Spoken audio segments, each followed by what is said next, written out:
ابرد ابرد نو بیا فی خصوصي ته وایي او تلول تلول تل تل دا غونډۍ ته وایي یو غونډۍ یو غري غر هغه چې د هغې څوکه لږه پورته وي او دنګه وي او غونډۍ اواره نو تاسو که کتلي نو چې کوم شی دنګ دی نو د هغې سورې به زر په ځمکه ښکاره کېږي او چې کوم شی خور دی هموار دی نو د هغې سورې به په ښکاره کېدو کې په ځمکه به پیلاوېدو کې ټایم اخلي دا جنګونه چې شروع کېږي یا اجتهادي مسله جوړېږي نو د هغې وجه دا قسمه څیزونه وي خو چې کله فی د تلول د تلول دا ښکاره شو یعنی د غونډو هم سورې ښکاره شو او د غونډۍ سورې دا مثلین کې ښکاره کېږي مثل اول کې سورې چې کوم دی دا د غر ښکاره کېږي مثلین کې ته یو ځای څیز ودروه او بل یو غونډ بکسه ورسره سم لوخ نو ته به ووینې چې د کم څیز سورې زر زر خورېږي یا خو خشک ځان ته محقق ویل دي که نه جدا خبره ده خشکي ځان له خبره ده او د خبرې په ته پوهېدل ځان له خبره ده اوس که دا بالفرض مونږه اذان سره متعلق کو چې هغه اذان وکړو رسول الله صلی الله علیه وسلم هغه ته خبره یخه کا مونځ به په یخ ټایم کې کوو په یخ ټایم کې به کوو وروسته حدیث راځي رسول الله صلی الله علیه وسلم د ماسپښین مونځ وکړه بالحاجرته حاجره غرمې ته وایي قبل الزوال ته څه وایي حاجره او دې کې وڅه کوو آیا قبل الزوال د ماسپښین مونځ کېدی شي مثل اول سره د ماسپښین مونځ ختمېږي ټایم که مثل ثاني سره ختمېږي خو دا اختلاف چې جوړېږي دا خلک هسې لیوني دي کله به کنځلې کوي یا فقها پکې چا راوستي یو دی نه به کنځلې کوي دا څه د خره زامن دی ما ورته ستا پلار هم فقي و جواب دا مې ستا پلار هم فقي و څه مطلب دی د هغه باره کې ته څه وایي فقاهت خو پوهېده وایي فقاهت ما د دین سمجھ کمقل خلق دی په اصطلاح نه پوهېږي کنځلې کوي دا اختلاف ولې پیدا شوی دی چې آیا مثل اول پورې د ماسپښین ټایم دی او که نه مثلین پورې ټایم دی د دې بنیاد دا حدیثونه دي چې دا د انسان مخې ته نو دی پوه شي چې مجتهدینو ډېر لوی محنت کړی دی او موږ له پکار دی چې موږ هغې ټولو ته رحمهم الله تعالی ووایو هغې ته دعاګانې وکړو دا جدا چې د هغې نه به خطا کېږي موږ به اختلاف ساتو موافقت به ساتو دلیل پسې به ځو ځان له خبرې دي لیکن فقهاو ته بدرد ویل دا دای خلقو کار چې هغه مسلمانان نه دي سره مشرانو ته خلک کنځلې نه کوي نو دې کې د احنافو مذهب دا دی چې مثلین باندې د ماسپښین ټایم ختمېږي او د هغې دلیل هغه دقه دی چې د غونډۍ سورې چې څومره ټایم کې خورېږي نو هغه مثلین وي د هغې په مقابله د هغې کې چې هغه غر وي او د غر هغه مثل چې کوي د غونډۍ مثلین د غونډۍ مثلین ځان له څیز دی او د غر مثل ځان له څیز دی نو د احنافو فقهاو رایې دا ده البته د امام ابو حنیفه رحمه الله رایې دا ده چې نه د صاحبینو کې د یو کس رایې دا ده چې نه مثلین نه مثل اول باندې به د ماسپښین ټایم ختمېږي د هغې څه دلیل دی د هغې دلیل دا دی چې رسول الله صلی الله علیه وسلم د ماسپښین مونځ صلی بالحاجره دی په غرمه کې وکړو په غرمه کې نه کېږي خو زوال پسې متصل کړی دی زوال پسې متصل کړی دی نو چې کله یې متصل وکړو نو دې وجې نه مونږ دا ویلی شو چې د ماسپښین ټایم چې کوم دی دا زوال پسې متصل شروع کېږي ختمېږي کله نو ختمېږي دا چې رسول الله صلی الله علیه وسلم اکثر مونځونه په خپل اول وخت کې وکول نو لہذا د مازدیګر مونځ هغه هم په خپل اول وخت کې کړی دی کله یې کړی دی نو دغه کله کې اختلاف دی اوس چایا مثل اول باندې کړی دی او که په مثل ثانی کې کړی دی. د امام ابو حنیفه علاوه د نورو ائمه رایه دا ده چې مثل اول باندې کول پکار دی. په مثل اول باندې د مازدیګر ټایم داخليږي او هدايه کې دا لیکلي دی چې دا احنافو کې د قاضي ابو یوسف مذهب دی. په دې باندې سړی د مذهب نه نوځي او د اختلاف مبنا هغه دا روایت دی.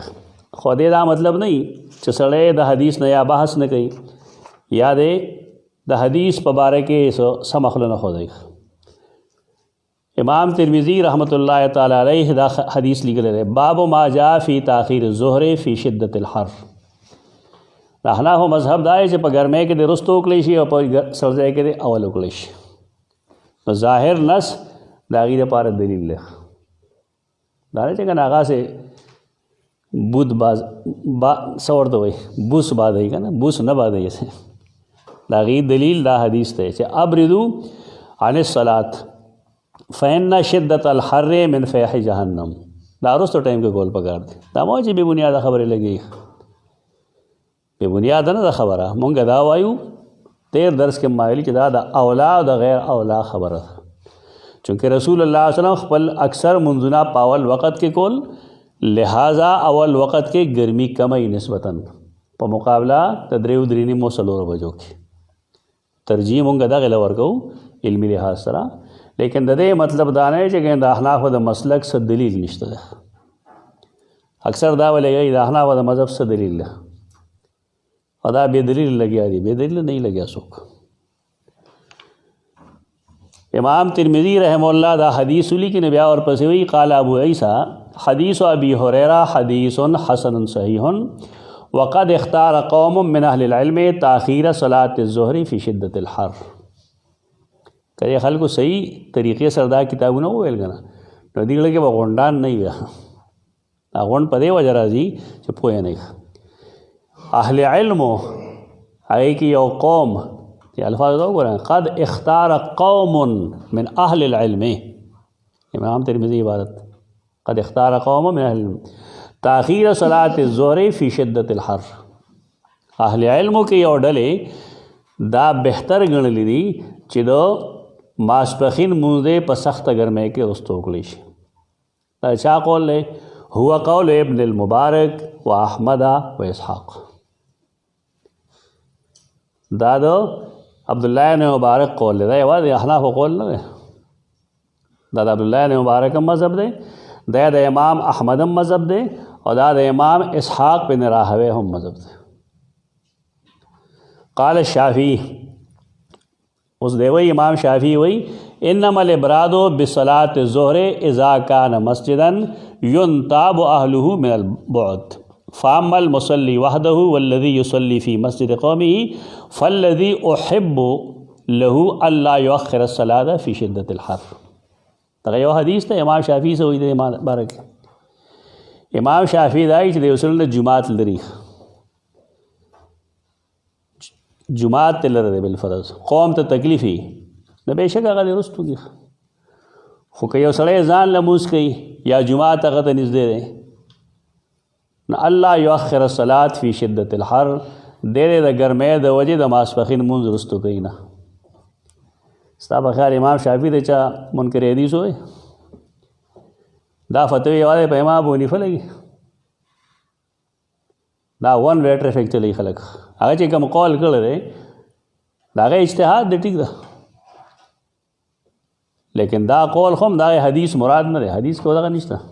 هغه تقسیم وکړه پکې چې که یو سړی ځان لمونځ کوي یا د هغه جومات نږدې نو دی رستوالی نه کوي. هغه سړی د رستوالی وکړي چې د هغه نه یا جومات لرې دی یا بل څه چل دی غلط. بیا دی لکی امام ترمذی واما ما ذهب الیه الشافعی ان الرخصة لمن ينتهى من البعد والمشقة على الناس فإن في حديث ابي ذر ما يدل على خلاف ما قال الشافعي. تو سیدنا ابو ذر غفاری روایت کوم چې موږ د غلط وایو صحیح بخاری کې هغه د خلاف ده. یک خدا قید نشته. دا مسافر ټول یو ځای مسکي یعنی علمی خبرو هم دی ته وایي چې امام شافعي کوم رائے پیش کړی دا کوم اجتهاد یې کړی دی نو حدیث د سیدنا ابوذر غفاري خو دې خلاف دی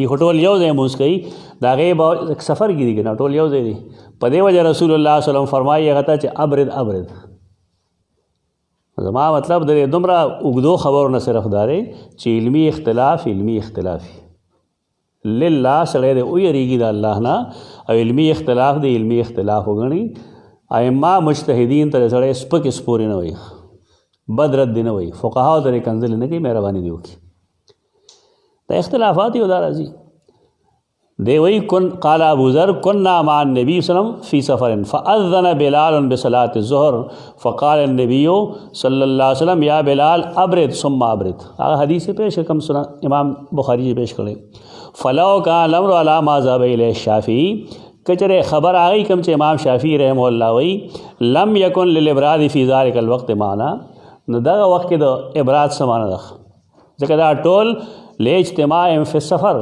دا ټول سفر کې یو ځای دي وکانو لا يحتاجون ان ينتهوا من البعد دی خو لري نه راځي دا غي باوجود رسول الله صلی الله علیه وسلم چې ابرد دې ته د انصاف خبري وای پکار دی چې تاسو اختلاف په داسې طریقه حل کړئ سنن ترمذی کا صحیح ویل شي نو سړی حدیث باندې پوه هم شي چې دا صحیح تو سیدنا ابو ذر غفاری فرمائی کنا مع النبی صلی اللہ علیہ وسلم په دې باندې څه خبرې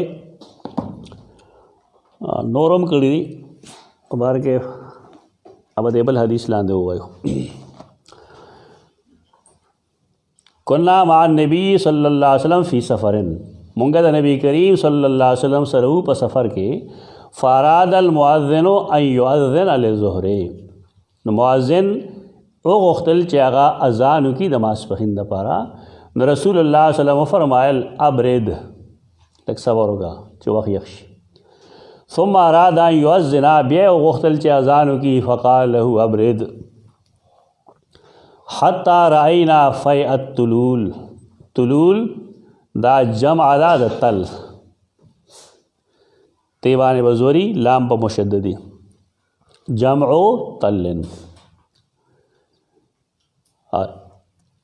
ابن حجر اسقلانی لکی کل مجتمع علی الارض من تراب او رمل او نحو ذلك پس مکه باندې چې کوم ډیره کوي کاغه د خوري کاغه د غټوي کاغه د شوګي هغه ته سوې تلول بل فرض یو سړي وړې ډیره کې دا جوړ کړی دا غي سورې وسو خوريږي پس مکه باندې نور دې فاضلی زوال شي مازیګر د مون نډې رست بداغه سورې خوريږي ته دې مطلب دا دی دغه اختلافي خبره نشته ده بنیادی خبره دارا چې پدې کې مونږ د مازیګر د مونږ د دخول ټایم خیر چې مونږ د ټایم د ماسپخین مونږ د ټایم پورې کې دي شي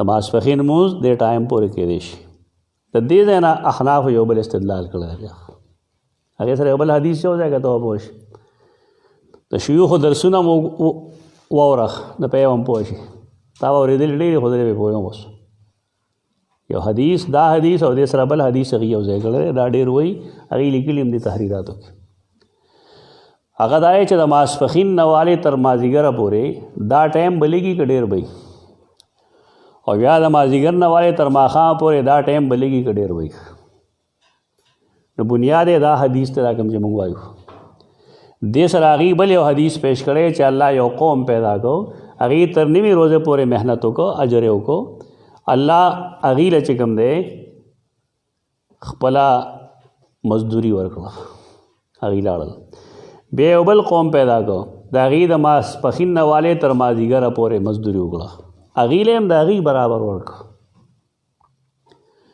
نو بل یو قوم راغی دا غي ټایم د ټولو نه کمو دا غي ټایم د ټولو نه کمو مازیګر نه تر ماخام پورې مزدوری وکړه نه الله غیله داغي اجرت داغي برابر ورکړه دا حدیث ته تمثيل ده دا لومبه قوم يهود دي دویم نصارا دي او دریم څوک دي مسلمانان ناغي اعتراض وکړي چې یا الله مونږ خو دینه کار ډیر کړل ده ځکه چې د سهار نه تر ماسپخینه ټایم خو ډیر زیاتی او بیا د ماسپخینه او د مازیګر په میاس کې ټایم دا زیاتی او د مازدیګر او د ماښام هغه ټایم به ډېر کمی نو تا دی له چې کوم دی زمونږ برابر اجر ولې ورکړو نو الله ورته ویل چې تاسو سره ما کومه خبره کړې وه نو په هغې کې ما څه کموالی کړی دی ټول ویل نه هغه وی زما دولت دی زما اجر دی زه یې چاله ډېر ورکوم او چاله یې لږ ورکوم په دې ستاسو دی راست یعنی یهود او نصارا هغې له الله چې کوم اجر ورکو نو د هغې په شانتې اجر د امت محمدي صلی الله علیه وسلم هم دی نو اوس خو د دې عمر خو کم دی که نه د دې نه څه استدلال کوي د دې نه استدلال کوي چې د ماسپښین او د مازدیګر ټایم میاشت کې به صحیح وخت به ډېر او د مازدیګر او د ماښام په میاشت کې به ټایم صحیح لږ وي دا استدلال کوي د دې جواب زه کولی شم خو ځانه نه کوم لکه زمونږ دا مسله اصول دي په دې علاقو کې چې کله د مشر سړي خلاف کوي که نه نو خلک ویل هغه نه ښه پوهېږي دا قول غلط دی د دې حدیث نه دا استدلال غلط دی دا څوک وایي دا شان ورشاه کشمیری رحمه الله وایي ولې په دې وجه باندې چې د رسول الله صلی الله علیه وسلم ته کوم عملی منځ ښودلی شوی دی په کعبه کې 2 ورځې رسول الله صلی الله علیه وسلم ته عند الکعبه جبرائیل راغلی و هغه ورته منځ ښودلی و نو په هغې کې چې کله مونږ وګورو نو په هغې کې آیا د ماسپښین او د مازدیګر ټایم ډېر دی او که نه د مازدیګر او د ماښام میاشت کې ټایم ډېر دی فیصله به هغه کوي دا تمثیل به نه کړي دا تمثیل دی ته دې تمثیل نه خلک استدلال کوي مولانا حسیني رحمه الله د هغه شاګردان هم کوي دا استدلال دا درست نه کوي ځکه دا تمثیل په اجر کې دی دا د وخت د ټایمنګ دپاره مسله نه ده ټایمنګ دپاره رسول الله صلی الله علیه وسلم ته 2 ورځې جبرائیل علیه السلام راغلی او هغه اول او آخر ټایمونه ښودلي وو دا فیض الباری کې شان ورشاه کشمیری رحمه الله قول دی حتی راینا فیعت طلول بیا خبره لیکي دی وهذا يدل على ان وقت الظهر يبقى الى المثلين لان الطلول في الغالب تكون منبطحه یعنی ہماری ولا تكون شاخصه غدنگ نہیں فلا يظهر لها ظل الا بعد غایت التاخیر فالمساوات لا تكون الا بالاثنين واقر النووي بانه دال على التاخير الشديد امام نووي دې اقرار کړی چې او دا شدید تاخیر باندې دلالت کوي واجاب عنه بانه محمول على الجمع في السفر محدثین دې تطبیق چکین ادا سے کوي چې یو په کلی کې مونځ دی هغه اول وخت کې کول دي او یو د سفر مونځ دی سفر مونځ تړوان دی رستو کولی شي نو دی وایي قلت وهذا غیر نافذ دا صحیح نه ده د دې نفاذ ممکن نه دی بیا لیکي ثم انه ليس بحجة للحنفیة ايضا په دې کې د احنافو دپاره څه دلیل نشته لأن الراوی لم يروي بالمساوات حقیقتا وتحدید الوقت بها ذکر راوی چې دا حدیث بیانوي نو د هغه په دې کې تحدید د وخت نه مراد شدت تاخیر هم نه کوي خپل یو تخمین دی هغه کوي یعنی یو د یو صحابي فهم دی هغه خبره ده یو د رسول الله صلی الله علیه وسلم قول دی او د سیدنا جبرئیل هغه عملی تربیت دی کم چې هغه ورکړی رسول الله صلی الله علیه وسلم نو په دې کې به کم یو څیز له اوس مونږ ترجیح ورکو آیا هغه عملی تربیت لا او کنه یو داسې قول لا چې هغه د صحابي او رائے ده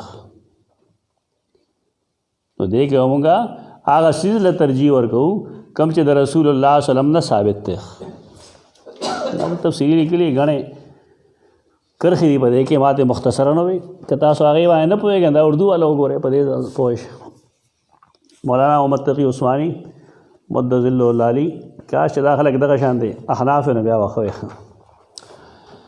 دا صفحہ 396 کی لکھی کہ اسی مفہوم کی روایت امام محمد نے بھی موطا میں باب التفسیر میں ذکر کی ہے اس حدیث میں عصر و مغرب کے درمیانی وقت کو ظہر عصر کے درمیانی وقت کے مقابلہ میں کم قرار دیا گیا ہے اور یہ اسی وقت ممکن ہے جب کہ عصر کو مثلین پر مانا جائے اگر مثل اول پر مانا جائے تو مابعد العصر کی مدت مابعد ظہر سے بڑھ جاتی ہے لکه عربو کې چې حج عمره کړي که نه نو د هغې د مازیګر او د ماسپښین په منځ کې د مازیګر او د ماښام په منځ کې ټایم ډېر اوږد دی، 2.5-3 غنټې.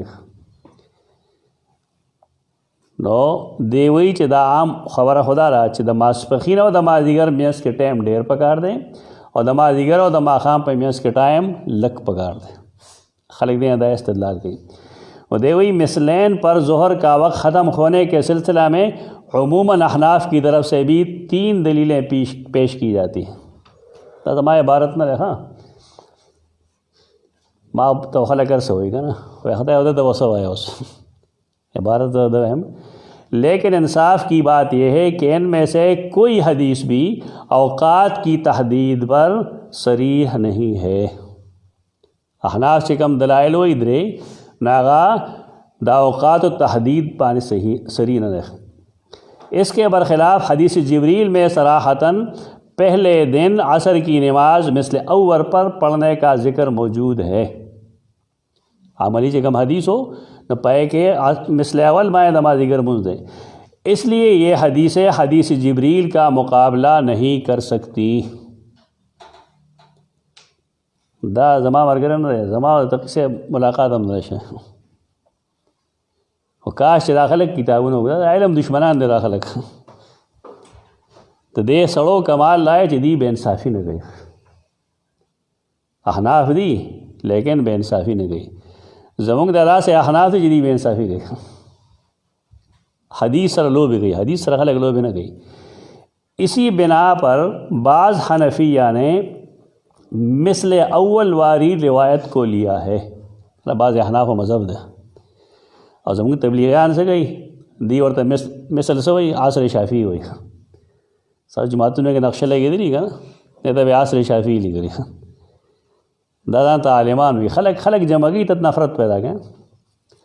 ادې سے وي کما فی الدر المختار. در مختار کې هم دا لیکلي دي چې بعض احناف رائے دا ده.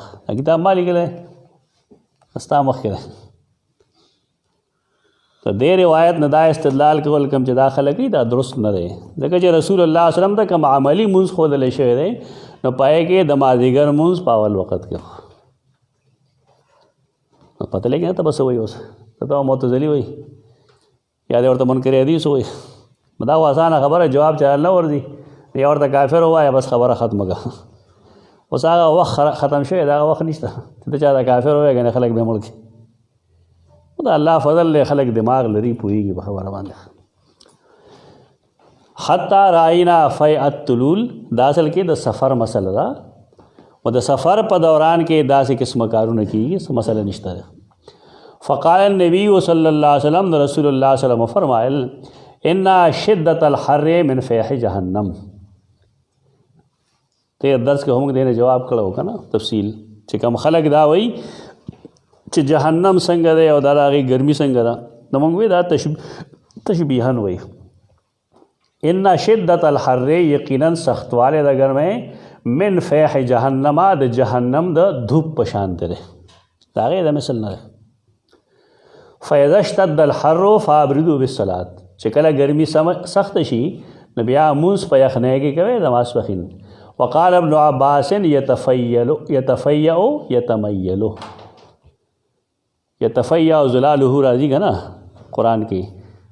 دا ہو اگر علامہ احمد سعید سے ہوئی امام بخاری پہ قرآن نہ پوئی بتا ویلے صحیح بخاری گپ لگے ایسے دیکھو جگم سے موقعوں میں نو تو قرآن تفسیر گئی. یتفیع معنی ارتا ہوگا کہ یتفیع اسا معنی دا یتمیلو کگی سوری تفیع ولی وی اکگی زوال چې څنګه شروع شي نور تندی نه ووړي نو فی شروع شي. یتمیلو معنی دا د یتفیعو.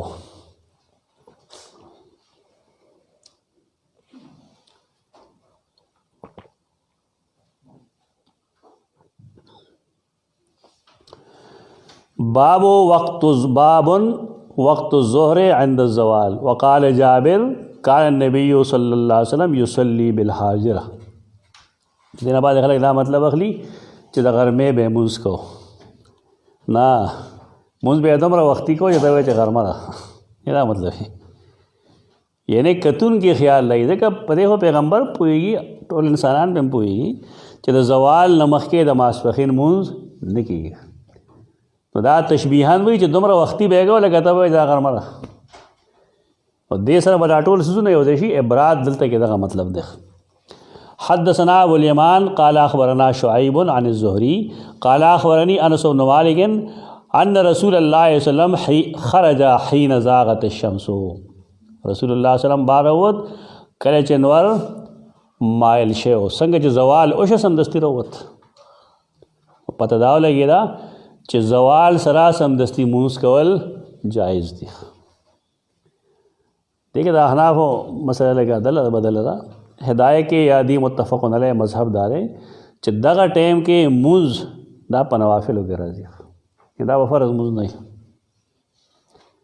ہدایت کې بنایت کې عنایت کې لګري او سمجھ ما ته علم دی یا زما تحقیق دی یا مستدا نزد کړی دی ناغه دار چې اصل کې یو اختلاف د بنیادی پاره څوک سوچ نه کوي. هغه دا چې یو سړي باندې مونځ څو وخت فرض کیږي، آیا چې ټایم داخلي شي نو په اول وخت کې به فرض وي که په میانځ کې به فرض وي که په آخر کې به فرض وي؟ یو خدا خبره شو. دویمه خبره چې یو سړی کافر او اوس مسلمان شو نو دا مسلمان چې شه نوی نو په ده باندې یو مونځ څه ټایم فرض کېږي؟ غیر مسلم له مونځ هم نه ورځي.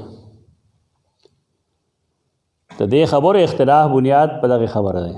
دریم یو زنانه د هغې ته منسزو او د هغې صفایي راله دغه ټایم کې، نو په دې باندې به د مونځ فرضیت ته څه ټایم وی؟ آیا لومبي وخت کې به وی که په دویم وخت میاشت کې به وی که په آخر کې به وی؟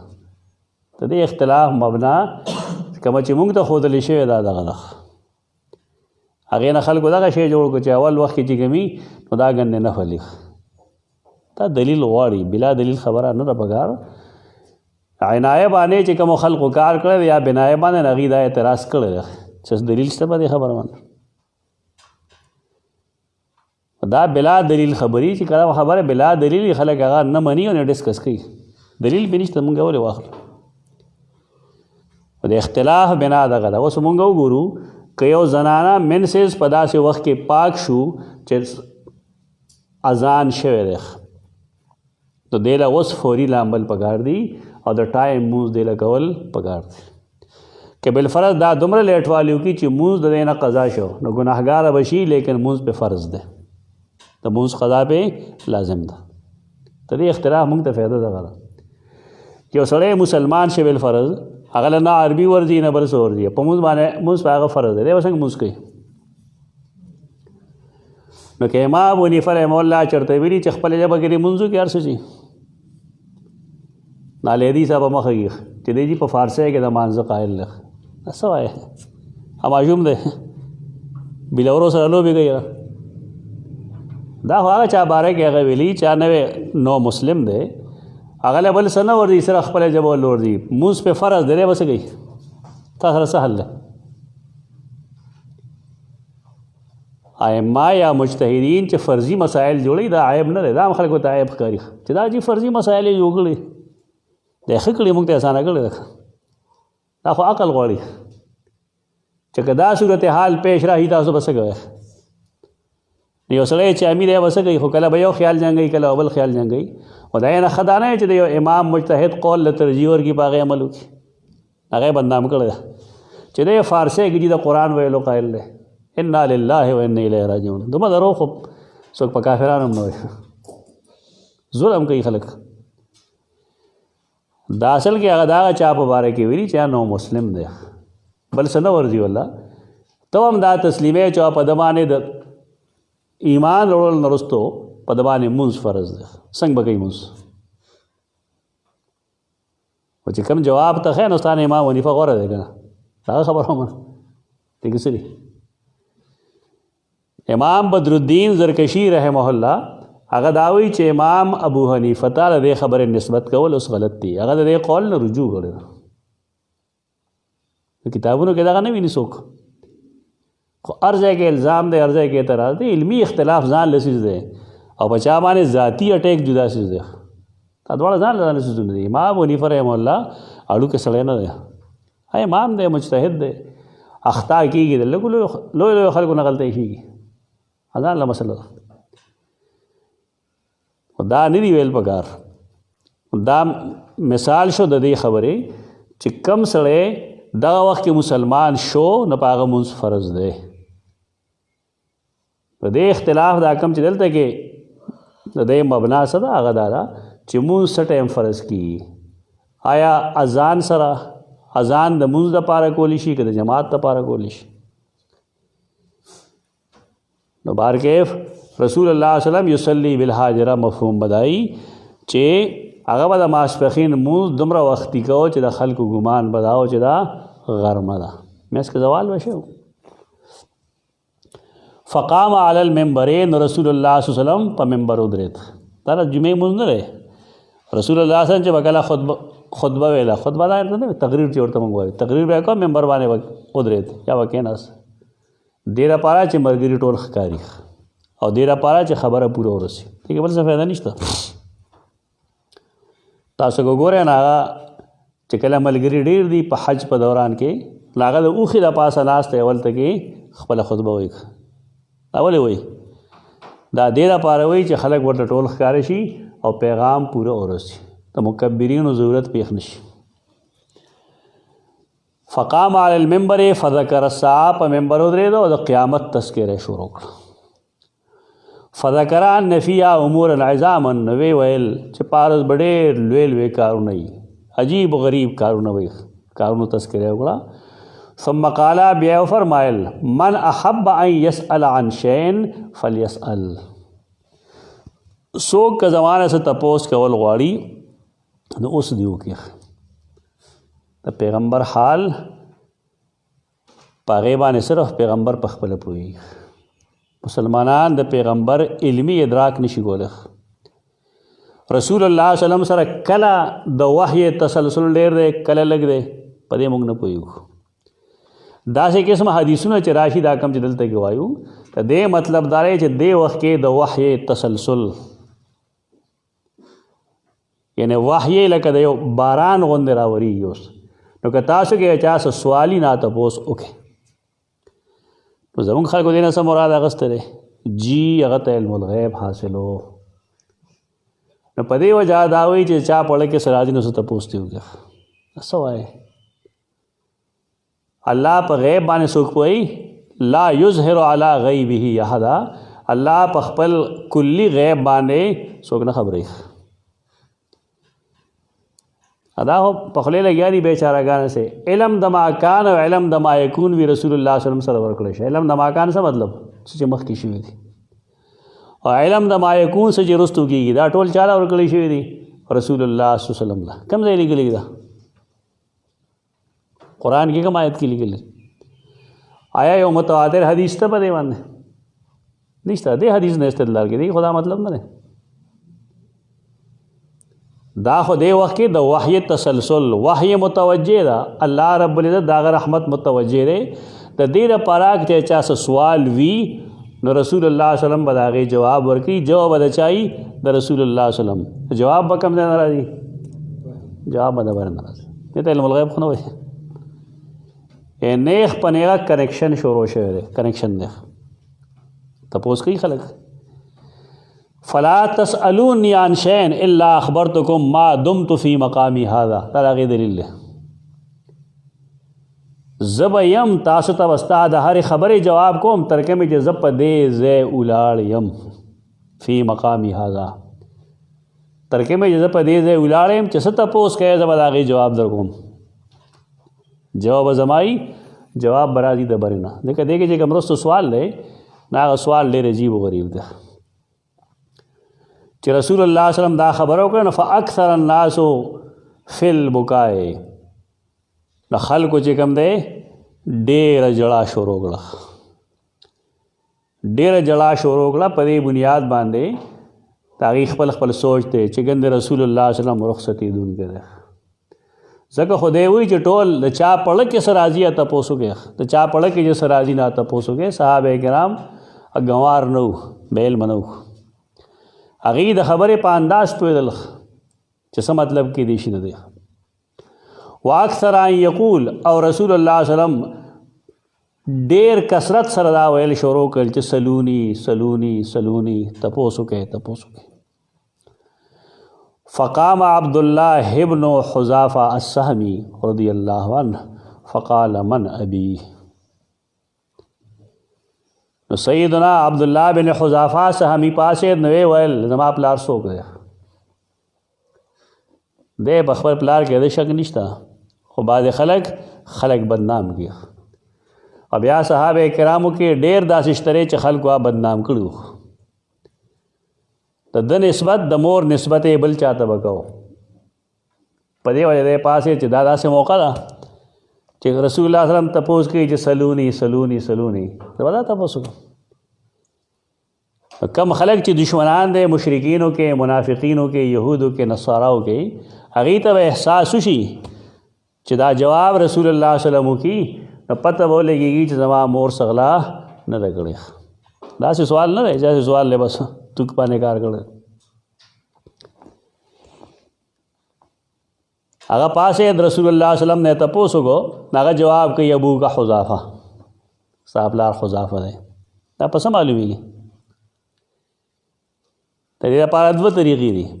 یو دا چې وحی راشي د رسول په لفظ باندې سوچ وکړه تا بل خانه بوزم رسول چا ته وایي استاذ د چا د الله. بس دا چې دی ووایي علم الغیب خبره ختمه شي. محمد مصطفی صلی الله علیه وسلم چا استاذ دی د الله استاذ دی. چې کله هغه تپوس وکړی شي د هغه نه جواب به څوک کوي جواب به الله کوي. خوله به دی چایي د رسول الله صلی الله علیه وسلم جواب دی. دغه د علم الغیب صدیق کتابونه وګورئ تاسو نه کې به دلته لیکلي چې علم الغیب دې نه ثابتېږي. شان ورشاه کشمیری په دې خبره کړې دی حدیث لاندې اذان بیا وګورئ اوم لیکي اذان سره خدا مونږ چې په کوم انداز وې دا د نیلوي رحمه الله انداز دی. دلته بل استاد داسې نه دی ویلي زموږ بل استاد مونږ ته دا نه دی ویلي. قال ابو کا حذافه ثم اکثر ان یقول بیا ډیر شروع شو ډیر کثرت سره وی سلونی سلونی فبرک عمر علی رکبتیه. د سیدنا عمر بعض احادیثو کې راځي کنه که زما درستو نبی وی نه څوک به عمر هغه مزاج نبوي دی. او تو ګوره چې کله خبرو کې د هغې مطابق قرآن کریم آیاتی یا رستو شریعت راشي. داسې کتابونه شته دی وایي موافقات عمر. کتاب پیدا کړه اردو کې راغلی موافقات عمر. چا کم څیزونه دي چې پایې کې د سیدنا عمر رائے د الله د حکم په شان دی د الله غ حکم رستو راغلی دی د الله حکم رستو راغلی دی لیکن سیدنا عمر خپل رائے د هغې نه مخکې پیش کړې وه چې که دا کار داسې وشي نو ښه وي. لکه په مدینه منوره کې د عربو رواج دا و چې د هغې خو صحراونه او په کور کې بیت الخلاګانې نه وي. نو څنګه چې نارینه صحرا ته ځي بار ته نو دارنګې زنانه به هم تلې. اوس هم غرونو ته تاسو لاړ شئ چا چې سفر یې کړي هغه لیدلي زنانه هم بار ځي اوس هم بار ځي کارونه هم زنانه ځي بار پېشمېره زنانه ګیاګانې کوي خشاکونه کوي زمینداری کوي اوبه راوړي. دا دلته کې د خلکو بیا اصول بدل شي هلته بدلي دلته کې بیا بدل شي. د پردې اهتمام وکړئ نور څه پابندي نشته پردې شرعي پردې اهتمام وکړئ. او چې کله زنانه بتلې خاص کر امهات المؤمنین نه منافقین چې کوم هغې به امهات المؤمنین تنګول وي. هغه رسول الله صلی الله علیه وسلم ته څه مشورې ورکړې نو په کې یو مشوره دا وه چې دی لباس اغوندي غټ لباس برقه مرقه په کې دا مشوره هم ورکړه چې بیت الخلاګانې د کور کې جوړ کړی شي. رسول الله صلی الله علیه وسلم هغه تجویز قبول کو او کور کې بیت الخلا هم جوړه شوه او قرآن مجید هم وویل چې زنانه کله بار وځي نو یدنین علیهن من جلابیبهن دې غټ څادرونه اچوي. دا حکم سیدنا عمر بویل زما خبره د الله د حکم موافق شوی ده. دا مطلب نه چې د الله آیت زما موافق شه زه به سیم او د الله موافقت بسي زما خبره د الله د حکم په شانته شوی ده. نو ګڼ داسې اشیاء شته چې په هغې کې سیدنا عمر د هغه موافقات ډېر دي. دا مزاج شناس رسول دی صلی الله علیه وسلم. اوس هغه چې کوم ځای ویرېږي نو ته پوه شه دا خبره د یېرې ده. هغه برکه عمر علی رکبته هغه په خپلو پتنانو باندې ورپرېوت، سر یې ځمکې ته نږدې شو، خفه شو. نو ویې ویل رضینا بالله ربا وبالاسلام دینا وبمحمد نبیا. دا هغه دعا ده که نه؟ حدیث کې فضیلت راغلی دی. چا چې دا وویل سهار او ماښام دومره اجر وي ورته. دا سهار ماښام وایي رضینا بالله ربا، مونږ رضا یو په دې چې الله به زمونږ صحیح رب، الله زمونږ رب دی، پروردګار دی. مونږ د هغه د حکم نه سرې مو تجاوز نه کوو. وبالاسلام دینا، په دې رضا یو چې زمونږ دین اسلام دی. مونږ بل ازم نه خوښو، بل دین ته نه ځو، بل عقیده نه قبلو. وبمحمد صلی الله علیه وسلم نبیا، او په دې رضا یو زمونږ عقیده دا ده چې زمونږ نبی سیدنا محمد مصطفی صلی الله علیه وسلم دی. فسکته، بچې دا جواب وکړو، خبره وکړه، نو سیدنا رسول الله صلی الله علیه وسلم چې کوم دی خاموش. رسول الله صلی الله علیه وسلم خاموش شو چې شاګردان څه تپوس نه کوي.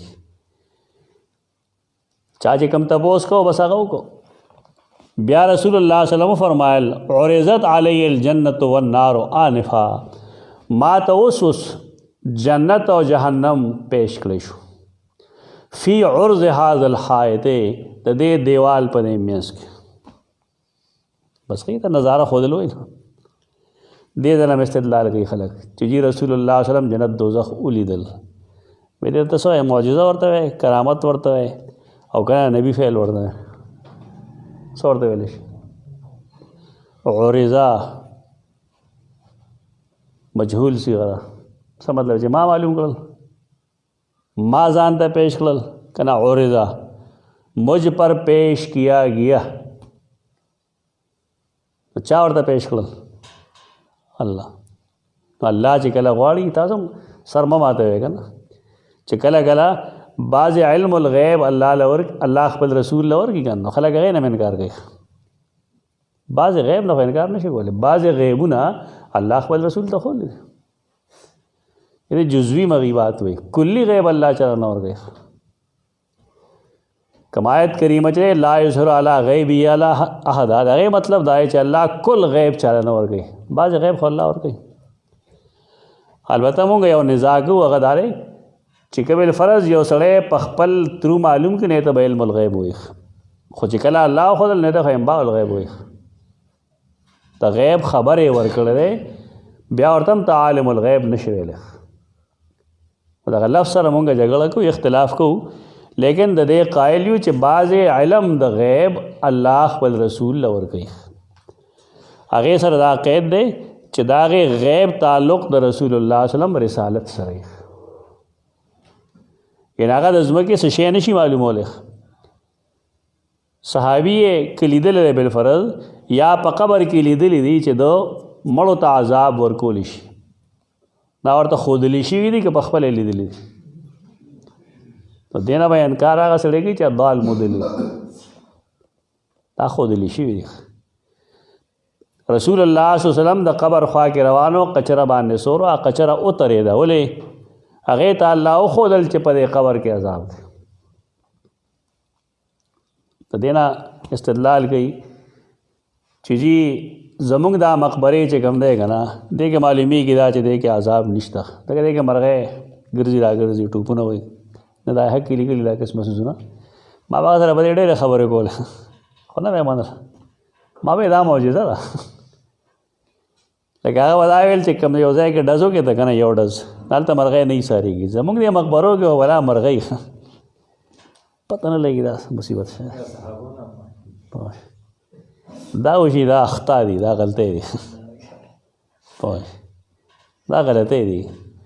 هم په دې قبر کې جزا ده، هم په دې قبر کې سزا ده. لیکن موږ د هغې د کیفیت نه خبر نه یو. د رسول الله صلی الله علیه وسلم قبر برزخ دا اسمان ته نه وتلی، قبر تمثیلي ته نه وتلی. مونږ په خپله د قبر تمثیلی قبر نه یو قایل دې ګمان کې مه پرېوځه. سلمان که څه خواره کړي دي صرف دې دپاره کړي دي چې د خلقو خیال لای چې څوک د قبر مثالي قایل دي نو دا ګنې معتزله دي. په دې وجه نه مونږ دا مناسب وګڼله چې د علماء دیوبند رایې دې باره کې پیش کړه. علماء دیوبند د دې قایل دي، دا یوازې نیلوي صاحب نه دی قایل. علماء دیوبند ټول د قبر تمثیلی قایل دي، د قبر مثالي قایل دي. د مولانا اشرف علي تانوي په دې باندې مستقل کتاب دی، کتاب نه ملاویږي، المورد الفرسخي فی القبر البرزخي. دا کتاب دی هغه بالکل دې قبر کې څه نه تسلیموي. موږ د هغې ملګرتیا نه کوو، موږ تناسخ ته هم نه ځو، هغې نه بحث هم نه کوو. موږ صرف دا خلیج کومو چې دا کومو خلقو کم جواب کړی دی په دې باب کې، نو دا یو کس نه دی کړی. دا د مولانا اشرف علي تانوي هم جواب دی، دا د مفتی کفایت الله هم جواب دی، د دارالعلوم دیوبند د فتاوی هم دی، دارنګې دا د رشید احمد مفتی رشید احمد گنگوی هم دی. دا صرف دې لپاره کوو، رائے زمونږ دغه نه ده. زمونږ تعلیم او تربیت دا دی او عقیده دا ده چې قبر کې جزا هم شته دی، په دې قبر کې او په دې کې سزا هم شته. چونکې دا برزخ دی، که مونږ یو قبر کولاو هم کو نو مونږ ته په هغې کې څه نه ښکاري، لیکن د دې خبرې ښه تعلق ایمان سره دی. زمونږ په دې ایمان دی. قرآن دې لپاره دوه الفاظ استعمالوي، یو قبر او یو برزخ. برزخ پر دې ده وایي من ورائهم برزخ الی یوم یبعثون، تر قیامته پورې د دې میاشت کې یو پرده ده، تر قیامته پورې جزا سزا هم دلته کې ده. څنګه ده پای موږ نه پوهېږو. د دې کیفیت به الله ته سپارلی کېږي. فرعونیان هغې له جزا سزا شته که نشته؟ النار یعرضون علیها غدوا وعشیه، په فرعونیانو باندې عذاب پیش کولی شي شپه او ورځ. غټ فرعون مصر کې پروت دی که نه، هغه دی یا بل دی، خو فرعون دی که نه دی؟ غیر مسلم دی که نه دی؟ شیشه کې پراته دي که نه دي؟ په هغې جزا سزا ښکاري؟ نه ته بس وایي چې نشته ورله. دا خبره غلطه ده، شته دی. سترګې د هغې ادراک نشي کولی، د هغې کیفیت دغه نه دی. د مسلې حقیقت دغه دی. د قبر تمثیلي موږ نه یو قایل. زما خپل عقیده هم دغه ده او ما نیلوي رحمه الله سره په دې ډېر جنګونه کړي. واحد زه داسې شاګرد هم د هغه چې دی کې ما هغه سره اختلاف ساتو. بار بار مې ورته ویل دا څیز مه کوه، د تعلق عقیدې سره. هغه به مې ویل چې زمونږ کابر دا وایي. مې کابر خطا شوي دي په دې، خو د هغې وجه ما تاسو ته ښوولی وه مخکې. هغه وجه دا وه چې په هندوستان کې هغې خپل مړي سوځوي هندوان. نو په مسلمانانو دا اعتراض وشو چې مونږ خپل مړي سوځو نو دوی له خو عذاب نه وي که نه دی. نو دوی د هغې د خولې د بندولو دپاره د قبر مثالي خبره کړې ده. دا الزامي جواب دی او دا خبره یوازې د هغې نه، دا د ټولو صوفیاو ده. دنیا کې چې ته کم صوفي ګورې نو هغه د قبر او د برزخ عذاب تمثیل سره ګڼي. ځان په دې خبره پوهول پکار دي چې دا مسلک غلط دی، دا خطا دی، لیکن دې ته د دې وجې معتزله ویل دا ټیک نه دی. دا اعتزال نه دی، په دې سوچ نه دی کړی. دا خو هغې یو الزامي جواب ورکړو چې قبر کې په دې قبر کې جزا او سزا نشته، دا په بل قبر کې ده. دې نه خلک یو مسلک جوړ کړه، خلک په کتابونه لیکي یو بل ته به کافر وایي. دا د ایمان خبره ده. عذاب د قبر او د هغې نعیم دا حق دی. اهل سنت والجماعت په دې متفق دي او دغه زموږ رایه نه ده. عرضت علی الجنة والنار آنفا فی عرض هذا الحائط، پیش کړی شو ماته جنت او اور آنفا ابي ابي اوس فی عرض هذا الحائط، د دې حائط د دې دیوال په منځ کې ماته پیش کړی شو. فلم ارک الخیر والشر، نن چې ما کم خیر او شر لیدلی دی که نه دا مخکې ما نه ولیدلی. ځکه ما بیا وایي چې سلوني تاسو ته ما اول کې وویل چې وحی شروع ده. وحی شروع ده، د آسمان کنیکشن شته. حین زاغت الشمس فصل الظهر، دین استدلال دی چې څنګه انور مایل شو نو رسول الله صلی الله علیه وسلم د ماسپښین لمونځ وکړ. نو لمونځ د ماسپښین په اول وخت کې کول یوازې هغه نه بلکې د مازدیګر لمونځ هم په اول وخت کې کول او د ماښام هغه ټول کوي او د ماسخوتن هم په اول وخت کې کول دا مسنون دي. زه اقول قولي هذا استغفر الله.